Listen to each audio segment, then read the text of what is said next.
Good morning students. Career study point and motivation में आप सभी का स्वागत है।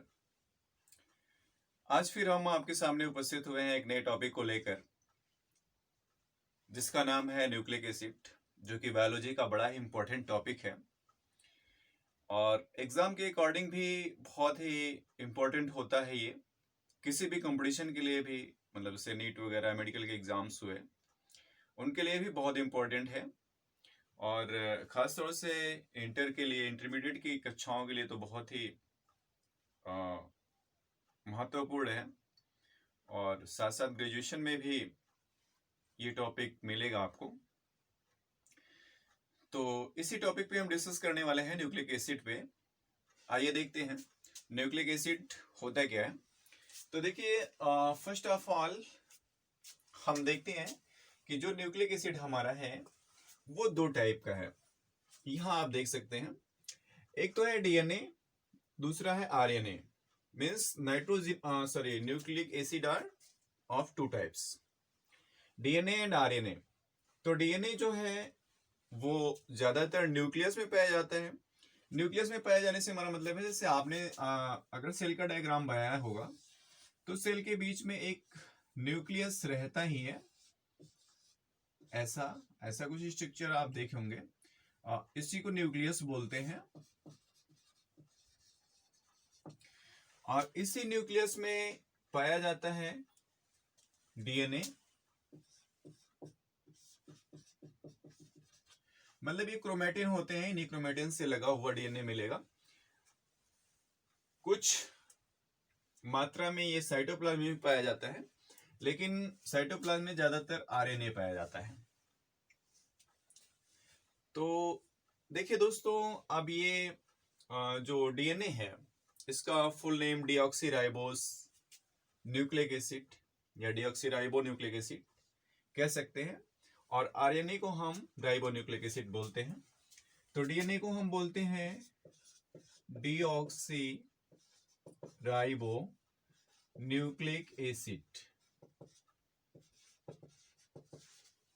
and RNA is known as ribonucleic acid.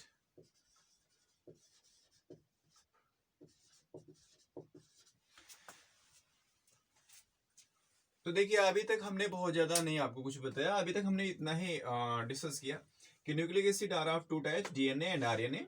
और DNA is mostly found in nucleus and RNA is mostly found in cytoplasm. देखिए, यहाँ पे न्यूक्लियस के बाद जो सेल में मैटर पाया जाता है उसको हम साइटोप्लाज्म बोलते हैं। ये साइटोप्लाज्म होता है, आप कभी भी कंफ्यूज मत होइएगा, इसी को हम साइटोप्लाज्म बोलते हैं। और इसी साइटोप्लाज्म में आरएनए पाया जाता है। It's clear. Now we can discuss about the DNA. DNA के बारे में अब हम डिस्कस करने वाले हैं। तो डीएनए के बारे में जैसे इतनी जानकारी हमको हो गई कि डीएनए का पूरा नाम जो है वो डीऑक्सीराइबोन्यूक्लिक एसिड है। तो यहां से एक चीज और क्लियर हो रहा है कि इसमें डीऑक्सीराइबोस शुगर मिलेगा, शुगर पाया जाएगा। अब देखिए, डीएनए का जैसे जो डीएनए की बात हम कर रहे हैं, उस डीएनए का अगर हम पार्शियल हाइड्रोलिसिस करते हैं, मतलब कि आंशिक रूप से अपघटन करते हैं या जल अपघटन करते हैं, तो ऐसी कंडीशन में हमको न्यूक्लियोटाइड मिल जाएगा। और न्यूक्लियोटाइड्स का हाइड्रोलिसिस करेंगे, उसका जल अपघटन करेंगे, तो फिर हमको मिलेगा न्यूक्लियोसाइड और फास्फोरिक एसिड। इसके बाद फिर न्यूक्लियोसाइड आप देख सकते हैं कि न्यूक्लियोसाइड का जो मिलकर बना हुआ है वो नाइट्रोजनस बेस और शुगर से मिलकर बना हुआ है। और नाइट्रोजनस बेस आपके पिरिमिडीन एंड प्यूरिन दो टाइप के हैं। इन दो टाइप्स में आपका साइटोसिन, इसको सी जो है इसको हम बोलते हैं साइटोसिन, एंड टी को बोलते हैं थायमीन। फिर प्यूरिन की अगर बात करेंगे तो प्यूरिन में ए शो करता है एडेनिन को एंड जी शो करता है ग्वानिन को। तो इस तरह से ये there are 4 bases are found in the DNA. ये 4 नाइट्रोजनस बेस जो होते हैं वो डीएनए में पाए जाते हैं। Adenine, guanine, thymine and cytosine. RNA की बात करेंगे तो आरएनए में बस थायमिन की जगह यूरिसिल हो जाता है, इतना सा डिफरेंस होता है, बहुत ज्यादा डिफरेंस नहीं है, बाकी सारी चीजें वैसी की वैसी रहती हैं। तो दोस्तों देखिए, अब यहाँ पे हो क्या रहा है कि हमने पार्शियल हाइड्रोलिसिस इसलिए कराया है इसका, ताकि हमें ये जानकारी हो सके कि जो हमारा डीएनए है वो किन किन चीजों से मिलकर बना हुआ है। जैसे सपोज दैट आपका ये शरीर है, आपकी ये बॉडी है, कैसे बनी हुई है।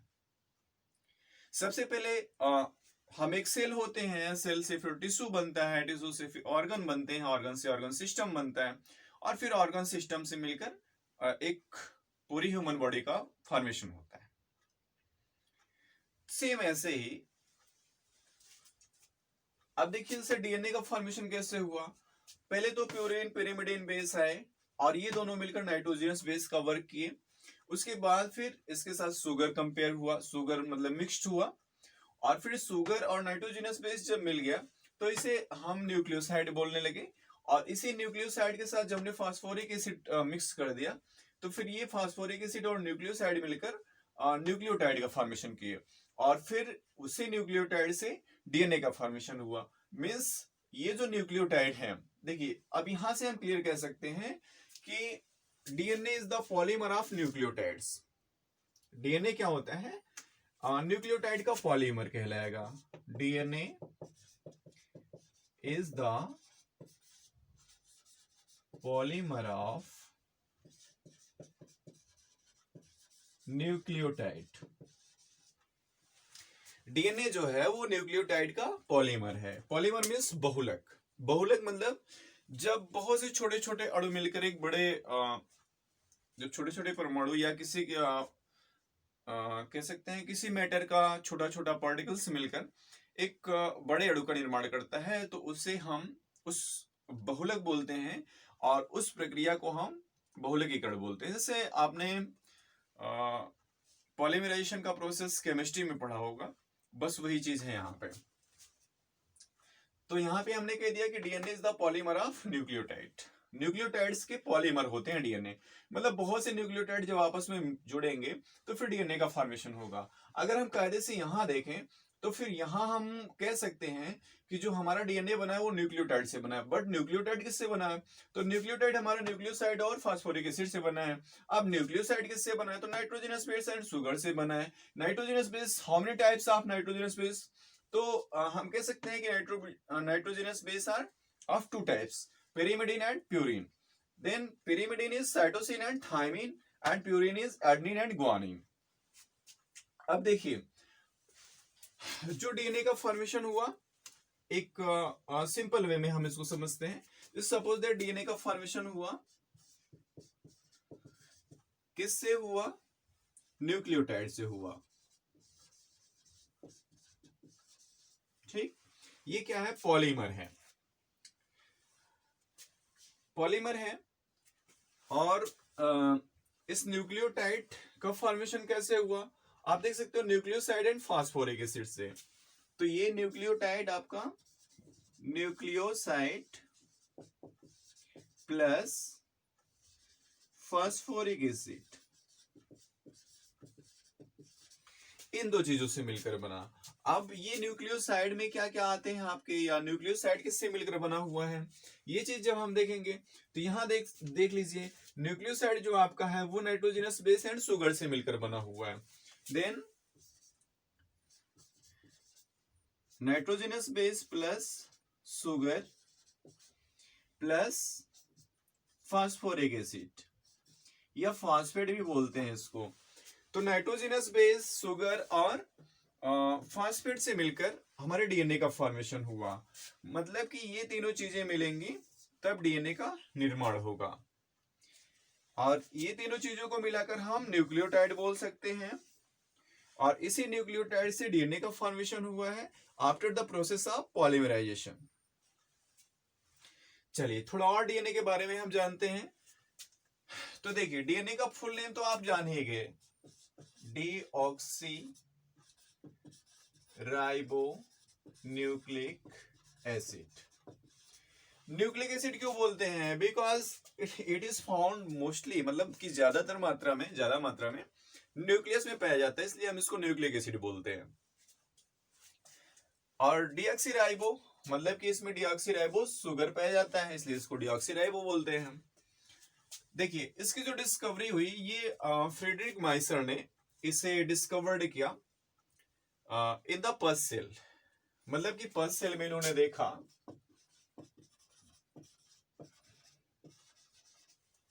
पस सेल में डीएनए देखा, बट ये इसको आइडेंटिफाई नहीं कर पाए, मतलब आइडेंटिफाई करने का मतलब कि समझ नहीं पाए कि इसको नाम क्या दिया जाए, तो इन्होंने उड़ता पड़ता नाम दे दिया न्यूक्लिया, न्यूक्लियन नाम दिया। जैसे किसी के घर जब कोई बच्चा पैदा होता है तो उसका जब नाम रखना होता है तो बहुत से लोग उसके आचार विचार व्यवहार के ऊपर उसका नाम रख देते हैं, but after some time when the child is going on school, मतलब कि जब बच्चा स्कूल जाने लगता है तो ऐसी कंडीशन में क्या होता है कि उसका जो नाम होता है वो स्कूल के रजिस्टर में थोड़ा सा अलग दर्शाया जाता है, मतलब चेंज कर देते हैं। तो इस तरह से बाद में क्या हुआ कि अल्टमान ने इसे टर्म दिया न्यूक्लिक एसिड का, न्यूक्लिक एसिड टर्म दिया, मतलब कि न्यूक्लिक एसिड का नाम जो दिया वो अल्टमान ने दिया, जबकि डिस्कवरी इसकी जो की थी वो फ्रेडरिक माइसर ने किया था इन द पस सेल में, मतलब कि मवाद जो बनता है वो जिस सेल से बना हुआ होता है उसी सेल में इन्होंने इसकी डिस्कवरी की थी। अब बात करें अगर डीएनए के स्ट्रक्चर की, मतलब अभी तक जैसे आपने देखा होगा तो कुछ ऐसा स्ट्रक्चर, ये ऐसा स्ट्रक्चर आपने देखा है। अब ये जो स्ट्रक्चर दिया गया, ये दिया गया वाटसन और क्रिक के द्वारा, मतलब कि वाटसन और क्रिक ने इसका डुअल हेलिक्स स्ट्रक्चर, ये डुअल है, इनको हम हेलिक्स बोलते हैं, ये हेलिकल स्ट्रक्चर होता है इनका, और इसे हम डुअल हेलिक्स स्ट्रक्चर बोलते हैं। तो जो डुअल हेलिक्स स्ट्रक्चर या डुअल हेलिक्स मॉडल जो दिया गया वो दिया गया वाटसन एंड क्रिक के द्वारा। मीन्स वाटसन एंड क्रिक दो साइंटिस्ट थे,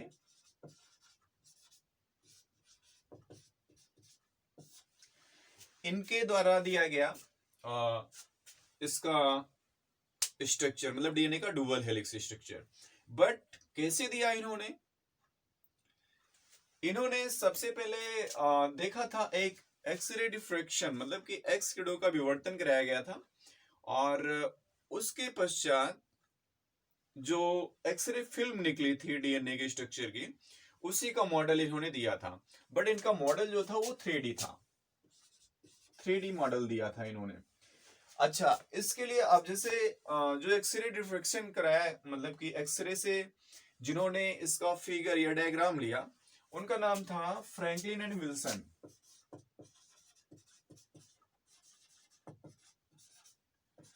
फ्रैंकलिन एंड विल्सन। तो फ्रैंकलिन और विल्सन ने इसको एक इसका चित्र लिया, कह सकते हैं फोटो खींचा with the X-ray machine. X-ray machine के द्वारा जब इन्होंने उसका डायग्राम लिया तो फिर वाटसन और क्रिक ने उसे देखा और उसका 3D मॉडल लोगों के सामने शो किया, मतलब कि 3D मॉडल दिए। अब 3D क्या होता है? 3D मतलब 3 डायमेंशनल, 3 डायमेंशनल मतलब त्रिविम। त्रिविम आप केमिस्ट्री में पढ़े होंगे, त्रिविम संरचना। तो त्रिविम संरचना से मतलब है कि किसी भी एंगल से आप देखोगे वैसा ही दिखाई देगा, या फिर कभी कभी ऐसा भी लगेगा आपको कि जैसे एकदम उभार हो उसमें, मतलब कि उभरा हुआ एकदम डायग्राम लगेगा। तो देखिए अब यहाँ पे क्या हुआ कि वाटसन और क्रिक को इनको मिला Nobel prize for the dual helix model of DNA, और इसमें फ्रैंकलिन को भी नोबेल प्राइज मिला, बट विल्सन को नहीं मिल पाया। क्यों नहीं मिल पाया विल्सन को? क्योंकि विल्सन जो थे वो जैसे उन्होंने जब एक्सरे डिफ्रैक्शन किया उसके कुछ ही टाइम बाद वो मर गए, मतलब उनकी डेथ हो गई। ऐसी कंडीशन में उनको नोबेल प्राइज नहीं मिल पाया। बाकी सबने नोबेल प्राइज पाया। इसके स्ट्रक्चर को शो करने के लिए, बताने के लिए, समझाने के लिए। तो हम देखते हैं कि डीएनए है क्या। देखिए अभी मैंने आपको जस्ट बताया कि DNA is the polymer of nucleotide, वही सेम चीज यहाँ पे लिखी हुई है, DNA is the polymer of nucleotide. अब पॉलीमर है न्यूक्लियोटाइड का, ठीक है, बट न्यूक्लियोटाइड में है क्या क्या चीजें। तो देखिए न्यूक्लियोटाइड के अंदर आपका नाइट्रोजनस बेस आएगा, सुगर आएगा और फास्फेट आएगा। I mean nitrogenous base, sugar and phosphate से मिलकर डीएनए का फॉर्मेशन होता है, ठीक। तो अब जिन चीजों से मिलकर ये बना हुआ है उस पे हम थोड़ा सा फोकस करेंगे, इसके बाद फिर हम डीएनए का स्ट्रक्चर देखेंगे। जिन चीजों से मिलकर बना हुआ है, जैसे हमारा शरीर या प्लांट बॉडी या ह्यूमन बॉडी या एनिमल बॉडी बोल सकते हैं, मतलब किसी भी लिविंग ऑर्गेनिज्म की बॉडी स्ट्रक्चर को अगर देखना है तो सबसे पहले हम उसके सेल का, मतलब जो बेसिक यूनिट उसका है, उसकी स्टडी करेंगे। तो उसी के थ्रू हमको जानकारी मिल जाएगी उसकी पूरी बॉडी के बारे में। तो सेम वैसे ही जो इसका बेसिक यूनिट है, इसके स्ट्रक्चर का जो बेसिक यूनिट है, सबसे पहले हम उस पर फोकस करेंगे। तो इसका जो बेसिक यूनिट है वो है nitrogenous base, sugar and phosphate. तो सबसे पहले हम नाइट्रोजनस बेस का स्ट्रक्चर देखेंगे। तो देखिए जो नाइट्रोजनस बेस है आपका वो पिरिमिडीन एंड प्यूरिन है, दो है, अभी आपको बताया गया। अब इसको अगर आप याद नहीं कर पा रहे हैं तो जैसे प्यूरिन बेस है Ag, ठीक, और पिरिमिडीन बेस है Ct। तो ये तो आपको ध्यान देना होगा थोड़ा सा कि प्यूरिन कौन सा है और पिरिमिडीन बेस कौन सा है। तो जैसे purine, Ag and pyrimidine Ct, तो आप कह सकते हैं AgCt बजाओ, ठीक है। एक ट्रिक हुआ इसको याद करने के लिए। अब जैसे AgCt बजाओ, ठीक। अब Ag जो है ये प्यूरिन हुआ और Ct जो है पिरिमिडीन हुआ, और ये तो बस ऐसे ही आपके एंजॉय के लिए लगा दिया गया। तो AgCt बजाओ, मतलब कि Ag जो है वो प्यूरिन बेस है और Ct पिरिमिडीन बेस है। Ag मतलब एडेनिन एंड गुआनिन, पिरिमिडीन आपका साइटोसिन एंड थायमिन है। तो ये ध्यान दीजिएगा, मतलब कि पिरिमिडीन में आपका Ct आएगा और प्यूरिन में Ag आएगा। अब देखिए जो पिरिमिडीन का स्ट्रक्चर होता है वो कुछ ऐसा होता है, मतलब कि पिरिमिडीन का स्ट्रक्चर जो है इसमें हम एक रिंग तैयार करते हैं और इस रिंग में हम नाइट्रोजन लगा देते हैं, नाइट्रोजन के साथ साथ कार्बन भी लगाते हैं। अब जैसे देखिए यहाँ पे हमको जो काउंटिंग करनी है वो यहां से करते हैं। ये फर्स्ट कार्बन हुआ, ये सेकंड है, ये थर्ड है, ये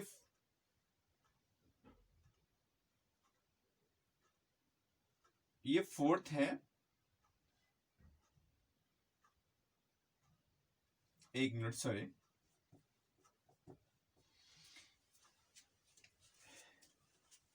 हम यहां से काउंटिंग करते हैं। ये फर्स्ट है हमारा, ये सेकंड है, ये थर्ड है, ये फोर्थ है, ये फिफ्थ है एंड ये सिक्स है।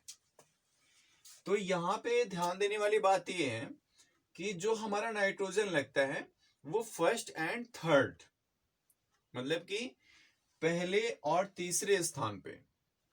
जैसे यहां पे हम लिख देते हैं नाइट्रोजन आर प्रेजेंट एट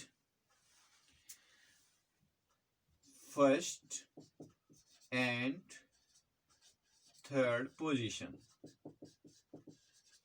बस इतना सा ही आपको ध्यान देना है कि जो हमारा नाइट्रोजन लगा हुआ है वो कहां पे लगा हुआ है, बाकी सब में आप कार्बन जोड़ दीजिए, बात खत्म हो गया। तो ये जो रिंग है हमारा ये सिंगल रिंग स्ट्रक्चर है और इसको हम बोलते हैं पिरिमिडीन रिंग।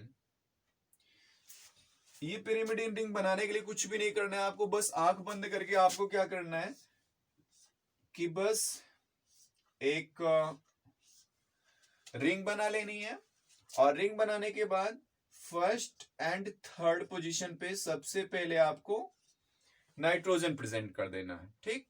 उसके बाद फिर आप कार्बन प्रेजेंट कर दीजिए हर पोजीशन पे। इस तरह से आपका तैयार हो जाएगा ये पिरिमिडीन रिंग।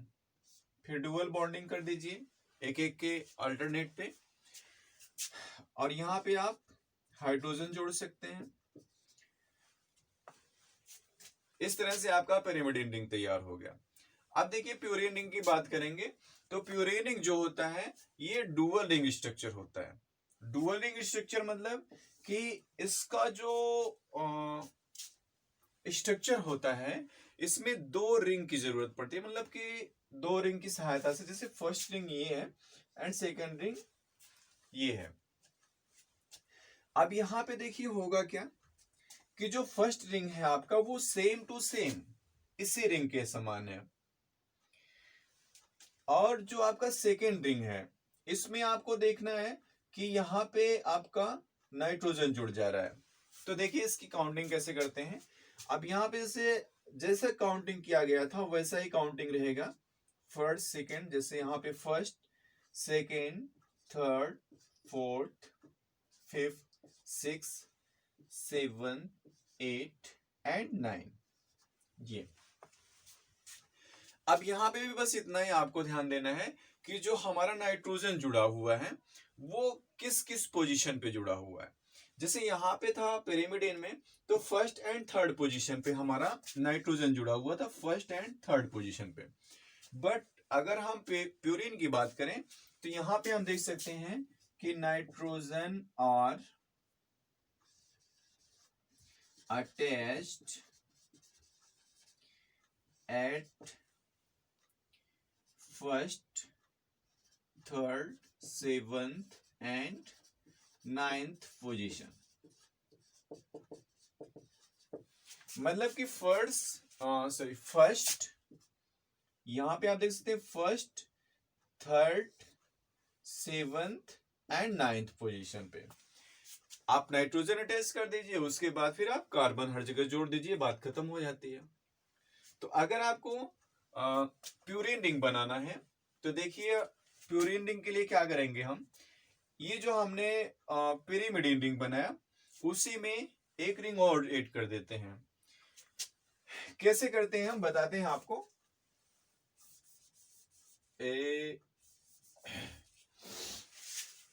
आइए देखते हैं। जैसे देखिए हमने सबसे पहले क्या बनाएंगे, हम पिरिमिडिन रिंग बनाएंगे। देखिए पिरिमिडिन रिंग कुछ इस तरह से हमने तैयार कर लिया पिरिमिडिन रिंग, और इसके बाद इसी में एक रिंग और हम ऐड करेंगे। एक रिंग हमने और ऐड कर दिया। अब देखिए मैंने आपको बताया कि प्यूरिन रिंग में first, third, seventh and ninth position पे आपको नाइट्रोजन प्रेजेंट करना है। तो फर्स्ट सपोज दैट हम तो यहीं से फर्स्ट देखते हैं, तो फर्स्ट हो गया, फिर ये थर्ड हो जाएगा, नाइट्रोजन लगा दिया, 6 यहां पे जाएगा, फिर सेवंथ यहां पे हो जाएगा, और 8 यहां पे होगा, फिर 9th यहां पे हो जाएगा। तो इस तरह से हमने first, third, seventh and 9th position पे फिर हम कार्बन लगा देते हैं। यहां पे हम अल्टरनेट डबल बॉन्डिंग करते चले जाते हैं। और अब देखिए नंबरिंग करेंगे तो 1 2 3 4, ये 5 हो जाएगा, ये 6 हो गया, ये 7, ये 8 एंड 9। तो इस तरह से आपका ये प्यूरिन तैयार हो जाएगा। मतलब कि एडेनिन और ग्वानिन का स्ट्रक्चर सेम ऐसे होता है, और साइटोसिन एंड थायमिन का स्ट्रक्चर इस तरह से होता है। ये पिरिमिडिन है और ये प्यूरिन रिंग है। तो प्यूरिन रिंग में हम देख रहे हैं कि डुअल रिंग स्ट्रक्चर है, तो इसमें जो फर्स्ट रिंग है वो हमारा पिरिमिडिन रिंग है। आपको बताया गया ये हमारा कहलाएगा पिरिमिडिन रिंग,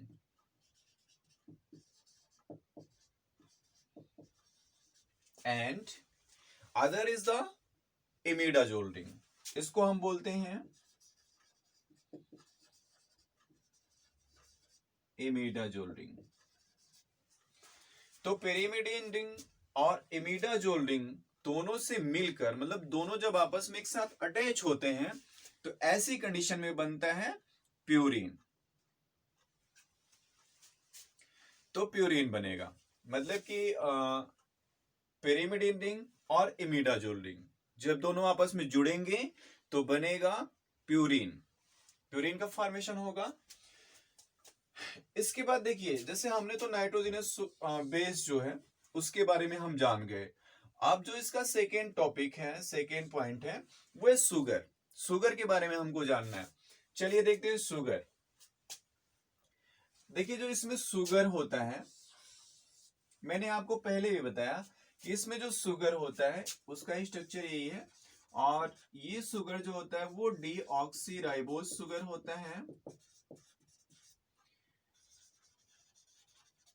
इसके साथ साथ ध्यान देने वाली बात यह है कि ये शुगर जो होता है ये 5 कार्बन वाला कंपाउंड होता है। ये शुगर जो होता है ये 5 कार्बन कंपाउंड होता है। इसमें भी 5 कार्बन आप काउंट कर सकते हैं, मतलब कि जैसे सपोज दैट ये फर्स्ट हुआ, ये सेकेंड हुआ, ये थर्ड हुआ, ये फोर्थ हुआ और फिफ्थ कार्बन यहाँ पे है। अब यहाँ पे आपको देखना है, जैसे इसको हम बोलते हैं फंक्शनल ग्रुप।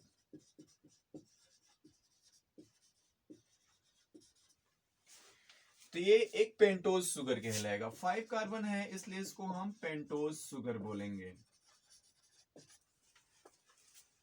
पेंटोज शुगर बोलेंगे, मतलब जो इसमें शुगर पाया जाएगा डीएनए में वो पेंटोज शुगर होगा और डीऑक्सी राइबोज शुगर के नाम से जाना जाएगा, because they have 5 carbon atom.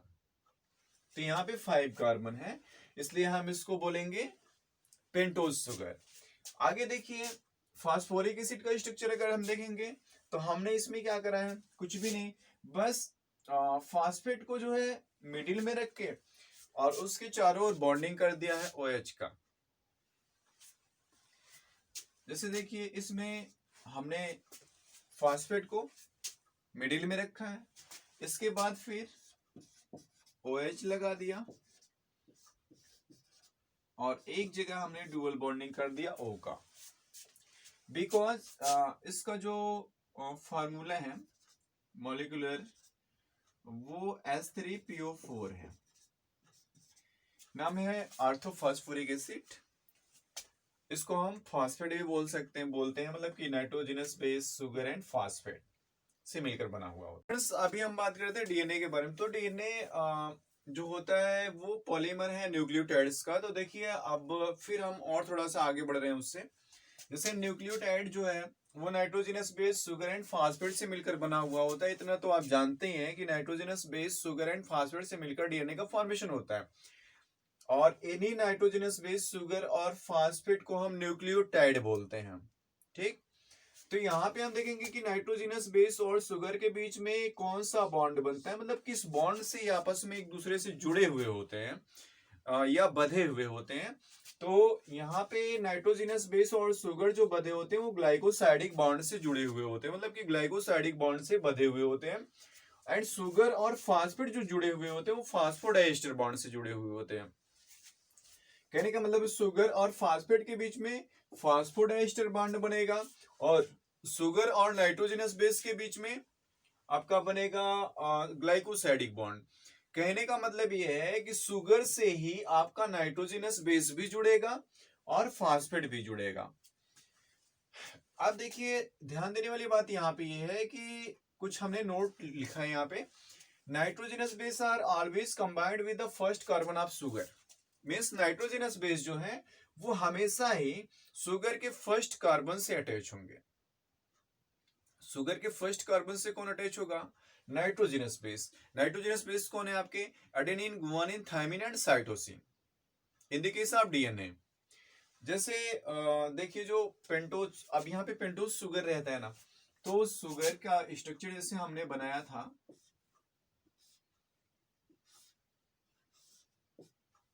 कुछ इस तरह से, और यहाँ पे हमने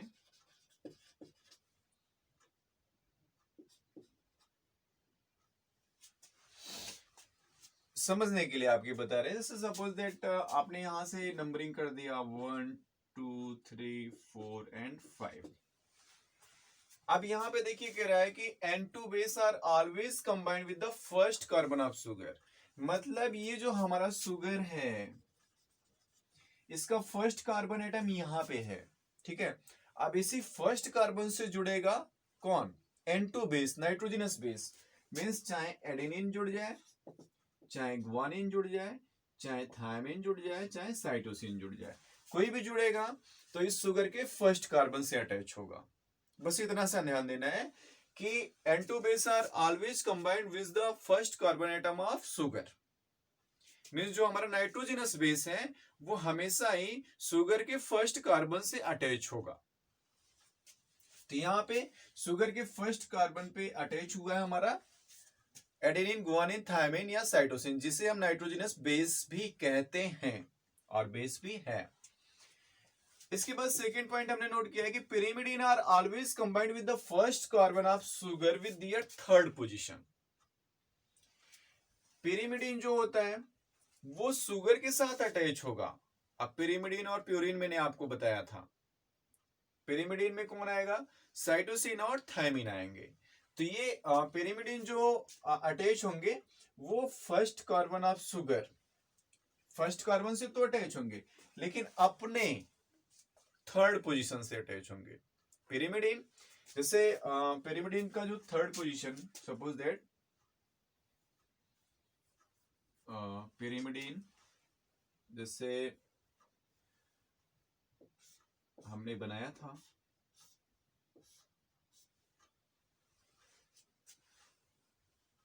एक मिनट, थर्ड पोजीशन हमको यहां पे दिखाना पड़ेगा। तो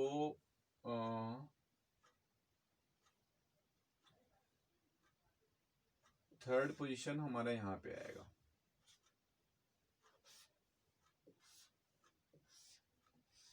इस तरह से फर्स्ट पे नाइट्रोजन रहेगा और थर्ड पे नाइट्रोजन रहेगा, बाकी सब आपका कार्बन अटैच होगा, ठीक, जानते ही हैं। अब यहां पे ये थर्ड पोजीशन से first, second, third, fourth, fifth and six. तो अब ये जो नाइट्रोजनस बेस है हमारा वो देखिए पिरिमिडिन है, ये पिरिमिडिन है और ये पिरिमिडिन हमारा जुड़ेगा सुगर से। मतलब सुगर से जुड़ेगा तो सुगर का तो फर्स्ट कार्बन रहेगा, लेकिन जो पिरिमिडिन है हमारा उसका थर्ड वाला, मतलब कि थर्ड पोजीशन पिरिमिडिन का और फर्स्ट पोजीशन अपने सुगर का, दोनों एक दूसरे से अटैच होंगे। अगला है phosphate are attach with the fifth carbon of sugar. जो फॉस्फेट अटैच होगा वो फिफ्थ कार्बन ऑफ सुगर से अटैच होगा। मतलब कि फॉस्फेट जो हमारा जुड़ने वाला है वो यहां से जुड़ेगा, यहां पे जुड़ेगा। बस इतनी सी बात आपको ध्यान देनी है। क्या क्या ध्यान देना है, पहला तो नाइट्रोजनस बेस और सुगर के बीच में ग्लाइकोसाइडिक बॉन्ड बनेगा। मींस जो हमारा ये नाइट्रोजनस बेस है ये और ये सुगर है, इसके बीच जो बॉन्डिंग होगा उसको हम ग्लाइकोसाइडिक बॉन्ड बोलेंगे। और जो हमारा इस रिंग के साथ, मतलब ये जो सुगर है, सुगर और फास्फेट के बीच में जो बॉन्ड बनेगा मीन्स ये वाला, इसको हम फास्फोडाइएस्टर बॉन्ड बोलेंगे, फास्फोडाइएस्टर बॉन्ड। ओके, तो देखिए पहले आपको ये बताया गया कि नाइट्रोजनस बेस और सुगर जब अटैच होगा तो ग्लाइकोसाइडिक बॉन्ड बनेगा वहां पे बीच में, और सुगर और फास्फेट के लिए फास्फोडाइएस्टर बॉन्ड, जैसा कि यहां आपको शो किया गया है, दिखाया गया है समझने के लिए। तो इसी तरह से इसमें फास्फोडाइएस्टर और ग्लाइकोसाइडिक बॉन्ड देखने को मिलेगा आपको। सेकेंड पॉइंट बताया गया कि pyrimidine are always combined with the first carbon of sugar with their third position. कहने का मतलब है कि पिरिमिडिन हमेशा, ये पिरिमिडिन है, हमेशा जुड़ेगा सुगर के फर्स्ट कार्बन से, बट अपना कौन सा पोजीशन लाएगा वहां पे, third position, first and third. First position रहेगा सुगर का एंड थर्ड पोजीशन रहेगा पिरिमिडिन का। इसके बाद थर्ड पॉइंट हमारा phosphate are attached with fifth carbon of sugar. जो हमारा फास्फेट होगा वो सुगर के फिफ्थ कार्बन से, मतलब फिफ्थ पोजीशन से जुड़ेगा सुगर। बस इतनी सी बात आपको ध्यान देनी है। चलिए आगे चलते हैं हम। देखिए नाइट्रोजनस बेस और सुगर हमारे मिलके बनाते हैं न्यूक्लियोसाइड। ओके, और इसी न्यूक्लियोसाइड में हम जोड़ देते हैं फास्फेट, तो हमारा बन जाता है न्यूक्लियोटाइड। हम जानते हैं कि DNA is the polymer of nucleotide. बार बार मैं रिपीट करता इसलिए चल रहा हूं ताकि आपके भूले ना, आप उसको हमेशा माइंड में अपने बिठा लो कि DNA is the polymer of nucleotide. अब देखिए यहां पे नाइट्रोजनस बेस हम लेते हैं एक। नाइट्रोजनस बेस में कुछ भी ले लीजिए, चाहे एडेनिन, गुआनिन, थायमिन, साइटोसिन, कुछ भी ले लीजिए। तो हम एडेनिन ले लेते हैं प्लस सुगर। सुगर हमने ले लिया, कौन सा sugar? Deoxyribose sugar.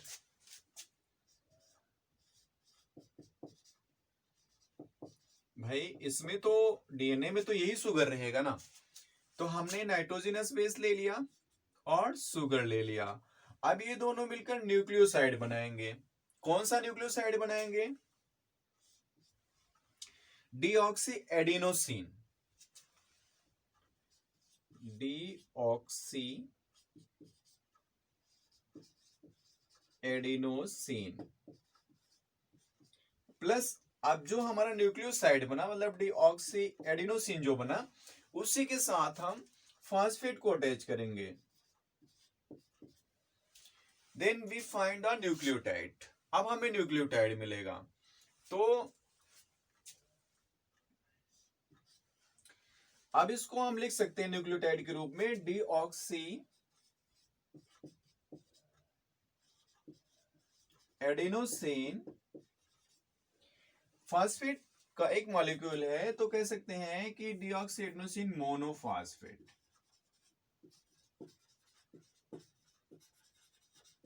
Okay, same that हम गुआनिन लेते हैं। गुआनिन को हम ले लेते हैं नाइट्रोजनस बेस के रूप में, इसमें सुगर डाल दिया, कौन सा? डीऑक्सीराइबोस।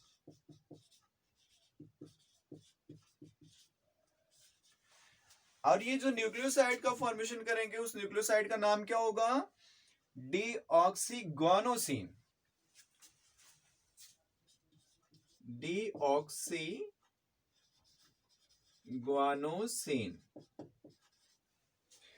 प्लस हमने क्या करा कि ये फास्फेट इसी में अटैच कर दिया, जैसा हमने यहां पे किया वैसा ही यहां पे भी किया, ताकि हमें मिल जाए न्यूक्लियोटाइड।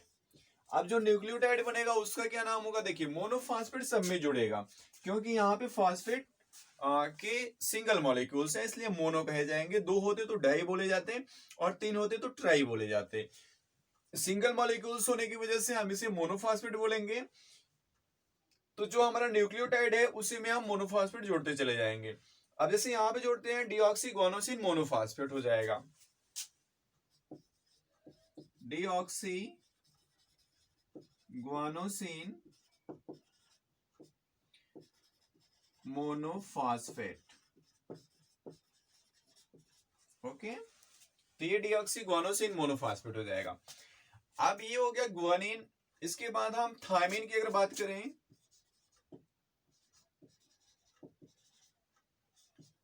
इसमें भी वही सुगर बन जाएगा। आपका जो न्यूक्लियोसाइड बनेगा वो बनेगा deoxy thymidine. Thymidine, deoxy thymidine. अब इसी में हम फास्फेट जोड़ देंगे। जब फास्फेट हम इसमें अटैच करेंगे तो ये हमारा बन जाएगा न्यूक्लियोटाइड। कौन सा न्यूक्लियोटाइड बनेगा? Deoxy thymidine monophosphate. Deoxy thymidine monophosphate.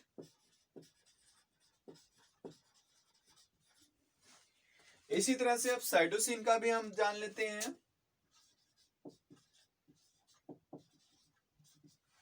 Cytosine के साथ हम शुगर अटैच कराएंगे, डीऑक्सीराइबोस। अब जब साइटोसिन के साथ डीऑक्सीराइबोस शुगर अटैच होगा तो फिर ये क्या बनेगा, बन जाएगा डीऑक्सीसाइटिडीन।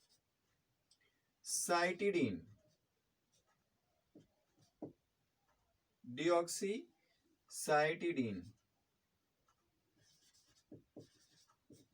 प्लस इसी में हम फास्फेट जोड़ेंगे, ये आपका बन जाएगा डीऑक्सीसाइटिडीन मोनोफास्फेट।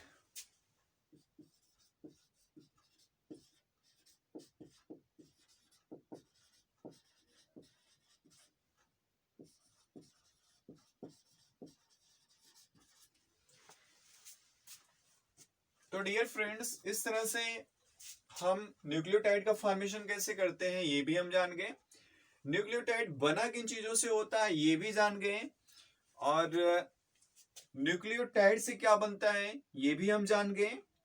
मतलब कि डीएनए का जो मॉलिक्यूलर स्ट्रक्चर होता है उसके बारे में हमने उसको एक एक करके मतलब कि पार्ट में जानकारी प्राप्त की उसके बारे में। अब जो हमारी नेक्स्ट क्लास होगी, मतलब कि जो नेक्स्ट टॉपिक हमारा होगा उसमें वो सीधा हमारा होगा मॉलिक्यूलर स्ट्रक्चर ऑफ डीएनए। मतलब कि डीएनए का जो डुअल हेलिक्स मॉडल दिया गया था या डीएनए का जो स्ट्रक्चर है, मतलब उसमें शुगर जो होते हैं उसमें फास्फेट किस तरह से अटैच होते हैं, किस तरह से नाइट्रोजनस बेस लगे हुए होते हैं, ये सारी चीजों का हम डिटेल स्ट्रक्चर बताएंगे आपको अपने नेक्स्ट वीडियो में, मीन्स पार्ट 2 में। तब तक के लिए आप हंसते रहिए, मुस्कुराते रहिए, खिलखिलाते रहिए और मेरे साथ बने रहिए डीएनए के स्ट्रक्चर को जानने के लिए। ओके, थैंक यू स्टूडेंट्स, फिर मिलेंगे। और तब तक के लिए आप स्वस्थ रहिए, व्यस्त रहिए, मस्त रहिए, पढ़ते रहिए और मेहनत करते रहिए। सफलता जरूर मिलेगी, बस थोड़ा सा मेहनत की जरूरत है।